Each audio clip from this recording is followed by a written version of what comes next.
Pernah nggak kamu ketemu orang yang kalau diajak ngobrol tuh rasanya awkward banget, tapi giliran disuruh ngerjain sesuatu yang dia suka, hasilnya selalu rata kanan alias sempurna. Orang-orang kayak gini tuh sering banget dianggap kaku, nggak asik, terlalu serius, atau bahkan aneh. Padahal jumlah mereka ini cukup banyak, hanya saja karena mereka hidup dengan cara yang agak berbeda, jadinya jarang terlihat di mata kita. Tapi, gimana kalau keanehan mereka itu sebenarnya merupakan sebuah sinyal? Sinyal yang menjelaskan bahwa mesin di kepala mereka beroperasi dengan cara yang berbeda dari orang pada umumnya. Nah, para ahli menemukan sebuah fakta bahwa orang-orang dengan kecerdasan tinggi memang punya cara berpikir, cara bicara, dan kebiasaan yang berbeda dibandingkan kebanyakan orang lainnya. Tapi sebelum itu, jangan-jangan orang aneh yang lagi kita bahas sekarang adalah dirimu sendiri. Nah, di video kali ini kita akan bahas 10 tanda atau ciri orang yang punya kecerdasan di atas rata-rata. Dan jika kamu punya tanda-tanda ini, maka kemungkinan besar otakmu lebih cerdas dari apa yang kamu kira. Ciri pertama, suka dark jokes. Pada tahun 2017 ada sebuah studi dari Medical University of Vienna yang menemukan korelasi kuat antara orang yang menyukai dark jokes dengan tingkat IQ yang tinggi. Kenapa? Karena untuk menemukan letak kelucuan dari sebuah tragedi, otak butuh kerja lebih ekstra. Saat kita mendengar dark jokes, otak dipaksa memproses banyak hal sekaligus. Mulai dari membedah berbagai lapisan ironi, mengontrol rasa nggak nyaman secara emosi, sampai dengan menangkap punchline dalam sepersekian detik. Proses berpikir tingkat tinggi kayak gini tuh gak semua orang bisa lakuin. Karena kalau otak nggak terbiasa mengolah informasi rumit dengan cepat, maka yang muncul duluan pasti rasa tersinggung, bukan rasa lucu. Nah, mereka yang jenius ini bisa menertawakan suatu hal yang menurut orang lain tabu atau bahkan nggak bermoral. Misalnya meme soal bencana, sarkasme sosial, atau bahkan ironi kematian. Bukan berarti mereka jahat, hanya saja mereka punya selera humor yang absurd dan gelap. Ciri kedua, suka mengamati pola. Kecerdasan seringkali berakar pada kemampuan mengenali pola, atau istilah kerennya tuh pattern recognition. Orang cerdas bisa melihat benang merah dari hal-hal yang kelihatannya berantakan, di mana kemampuan ini paling sering ditemukan dan diasah pada orang-orang yang suka bermain musik. Logikanya gini, waktu kita belajar mainin instrumen musik, kita nggak sekedar membunyikan nada, tapi otak kita lagi dipaksa untuk menangkap ritme, menyesuaikan tempo, dan memahami struktur lagu dalam hitungan detik. Nah, latihan yang terus-menerus inilah yang bikin otak jadi terbiasa memproses informasi rumit menjadi sebuah pola yang teratur. Makanya kalau kamu perhatiin, inilah yang jadi alasan kenapa banyak orang dari kalangan elit itu mewajibkan anaknya buat ikut les musik sejak kecil. Tujuannya ya untuk melatih otot pattern recognition ini. Karena kalau otak sudah terbiasa mengenali pola nada yang rumit, nantinya mereka juga bakal jauh lebih tajam dalam mengenali pola di dunia nyata. Entah itu membaca tren bisnis, mecahin masalah kompleks, atau sekedar membaca karakter orang. Namun, pencarian pola ini nggak berhenti di musik aja. Banyak juga kok cara lain untuk melatihnya. Misalnya ketika bermain Mobile Legends. Kalau kamu sering mainin game ini, harusnya kamu udah bisa mengamati pola-pola yang ada di sini. Misalnya, di sini aku contohin ketika aku main di XP Lane. Sebagai orang yang suka mengamati pola, aku tahu bahwa seorang XP Lane itu suka ngendok di rumput ini. Kenapa nggak di sini, sini, atau di sini? Karena area ini merupakan area yang paling aman buat nyerang dan bertahan, sekaligus tetap bisa dapetin koin dari creep yang ada di sini. Jadi kemungkinan besarnya mereka pasti berada di daerah sini. Oleh karena itu, walaupun aku nggak ngeliat, kadang aku tetap berani diri buat buang flicker cuma buat menguji hipotesis itu.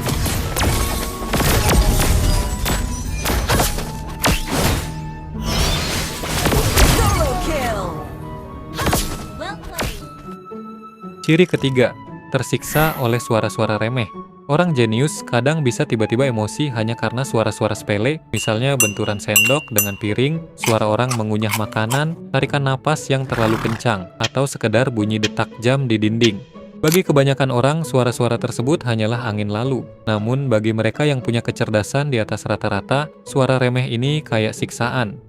Ada sebuah penelitian dari Northwestern University yang mengungkapkan bahwa individu dengan tingkat kreativitas dan kecerdasan tinggi secara biologis memang lebih sering mengalami apa yang disebut sebagai leaky sensory gating atau kebocoran pada filter sensorik mereka.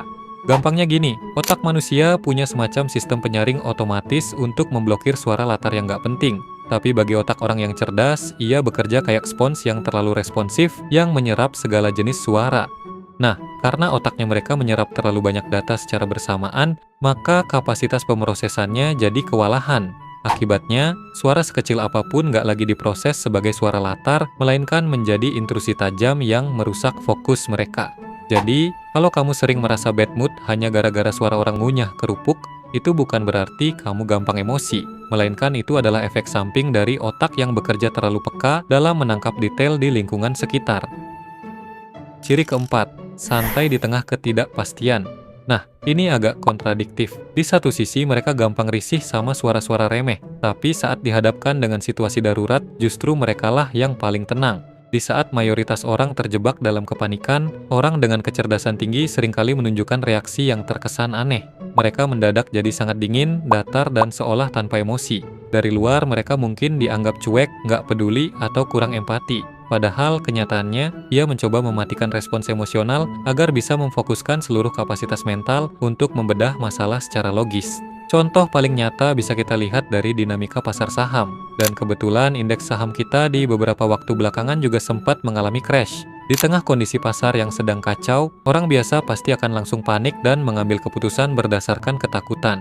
Namun, bagi orang dengan kecerdasan di atas rata-rata, mereka punya daya toleransi yang lebih tinggi terhadap ketidakpastian. Mereka sangat paham bahwa dunia ini dipenuhi area abu-abu. Semakin kompleks sebuah masalah, maka semakin mustahil untuk menemukan solusi secepatnya. Nah, kemampuan untuk tetap bersikap rasional, mengendalikan situasi, atau merasa nyaman meskipun belum memegang semua jawaban, itulah bukti dari kapasitas otak yang bekerja di atas rata-rata. Ciri kelima, suka melamun dan ngomong sendiri. Banyak orang yang mengira bahwa ngomong sendiri atau duduk diam dengan tatapan kosong itu adalah tanda bahwa orang sedang stres atau kurang kerjaan. Padahal bagi mereka yang punya kecerdasan tinggi, momen tersebut adalah sebuah fase yang krusial. Dari luar mereka memang kelihatan nganggur, tapi dari dalam mereka beneran nganggur. Maksudnya sedang terjadi dialog internal yang intens. Ada sebuah penelitian yang menunjukkan bahwa orang dengan kapasitas otak yang efisien cenderung punya banyak sisa tenaga ketika ia mengerjakan tugas-tugas harian. Nah, sisa kapasitas inilah yang kemudian dialihkan untuk melamun atau memikirkan ide baru, yang di mata orang lain mereka terlihat seolah ngomong sendiri. Nah, fakta ini juga sejalan dengan apa yang dibahas dalam buku Stolen Focus. Dalam buku ini dijelaskan bahwa membiarkan pikiran mengembara atau mind wandering itu justru sangat penting, karena saat kita melamun, otak secara diam-diam menyusun ulang kepingan informasi, menghubungkan titik-titik masalah yang tadinya buntu, sampai akhirnya melahirkan kreativitas baru. Ciri keenam, sering dianggap pemalas. Orang jenius kadang sering dianggap pemalas. Bahkan banyak catatan sejarah yang menceritakan bahwa Albert Einstein juga punya sisi malasnya. Tapi tunggu dulu, jangan buru-buru menyamakan kemalasan dengan kebiasaan rebahan tanpa tujuan ya. Karena orang jenius yang terlihat malas itu punya alasannya, yaitu karena mereka sangat membenci ketidakefisienan. Mereka paling nggak mau ngelakuin pekerjaan manual yang sifatnya berulang, bertele-tele, atau membuang waktu.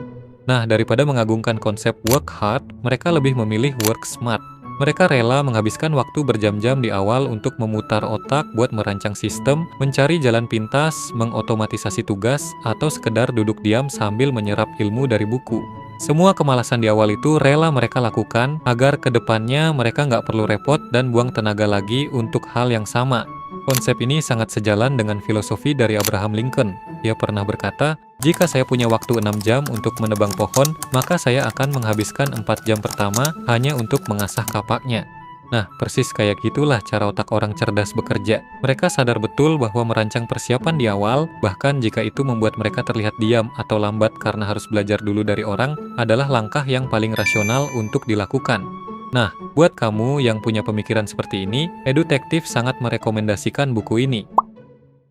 Complete Peak Productivity merupakan buku digital karya Edutektif yang membahas strategi produktivitas terbaik dari seluruh dunia. Buku ini merupakan hasil ekstraksi, penyaringan, dan pengujian selama bertahun-tahun agar relevan dengan konteks kita di Indonesia. Materi di buku ini telah disesuaikan agar proses pembelajaranmu jadi terstruktur, mulai dari menemukan tujuan hidup, mengembangkan mindset, membentuk habit positif, sampai dengan membuat semua strategi itu mampu bertahan seumur hidup. Jadi kita produktifnya nggak hanya pas ada motivasi aja. Buku ini didesain khusus untuk dibaca di perangkat digital, jadi sangat nyaman dibaca di handphone, tablet, ataupun laptop. Penulisannya juga sudah disesuaikan dengan gaya edutektif yang dibuat sesederhana mungkin dengan menggunakan perumpamaan sehari-hari. Sehingga buku ini sangat mudah dipahami, walaupun untuk orang yang jarang baca sekalipun. Jadi, buatlah dirimu di masa depan berterima kasih dengan keputusan hidup yang kamu ambil hari ini. Misalnya dengan cek link di deskripsi lalu baca e-book ini. Ciri ketujuh, tidak suka basa-basi. Bagi banyak orang, basa-basi adalah pelumas sosial. Ini memang nggak salah, tapi bagi mereka yang ber-IQ tinggi, pertanyaan kayak lagi ngapain, gosipin artis, atau ditanya udah makan atau belum, itu terasa sangat membosankan. Bukannya mereka sombong atau merasa paling pinter. Masalahnya, murni ada di kepala mereka yang selalu menuntut rangsangan intelektual. Percakapan basa-basi seperti itu dianggap nggak memberikan data baru, nggak mecahin masalah, atau nggak memicu tumbuhnya ide, sehingga di mata orang lain mereka terkesan cuek, dingin, atau nggak sopan. Padahal, mereka itu bukan nggak sopan, mereka hanya haus akan diskusi yang lebih berisi. Mereka lebih suka berdebat tentang teori ekonomi, masa depan teknologi, filsafat, atau bahkan konspirasi. Ciri ke-8, nyaman dalam kesendirian. Ada riset menarik yang diterbitkan dalam British Journal of Psychology yang mengungkapkan bahwa orang dengan kecerdasan tinggi cenderung merasa kurang bahagia jika terlalu sering bersosialisasi.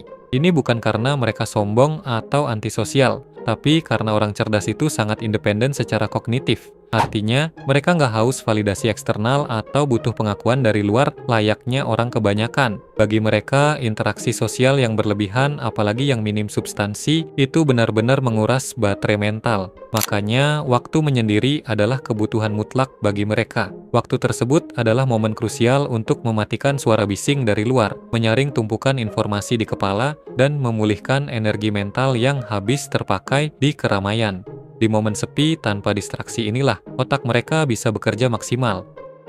Ciri ke-9, punya jam tidur terbalik.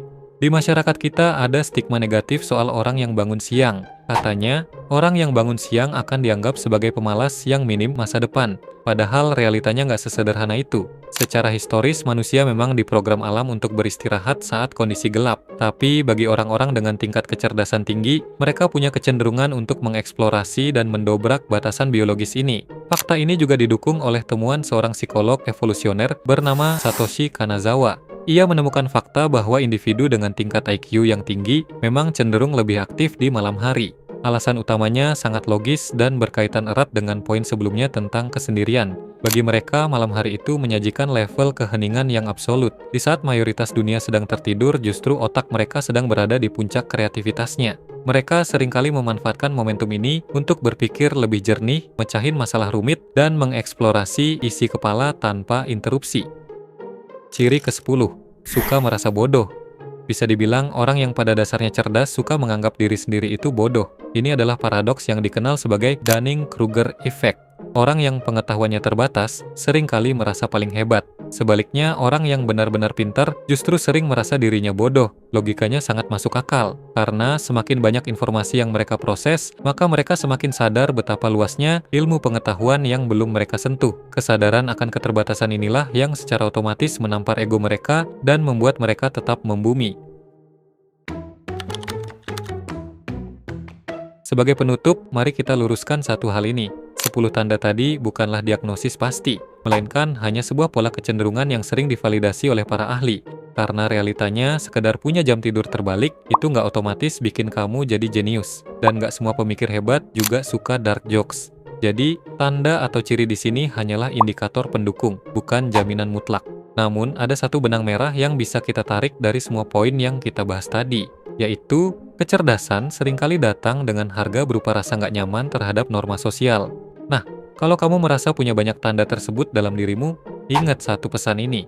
Punya otak yang cerdas itu memang anugerah, tapi otak yang pinter pun bakal sia-sia kalau nggak dipakai untuk mengeksekusi sesuatu di dunia nyata. Dan juga wujud kecerdasan itu sangat luas, mulai dari kecerdasan intelektual, spasial, linguistik, sampai dengan kecerdasan emosional. Nah, buat kamu yang pengen tahu lebih dalam soal tipe-tipe kecerdasan ini dan mau tahu kamu masuk kategori yang mana, Edutektif sudah membedahnya secara lengkap di video ini. Sekian video kali ini dan semoga bermanfaat.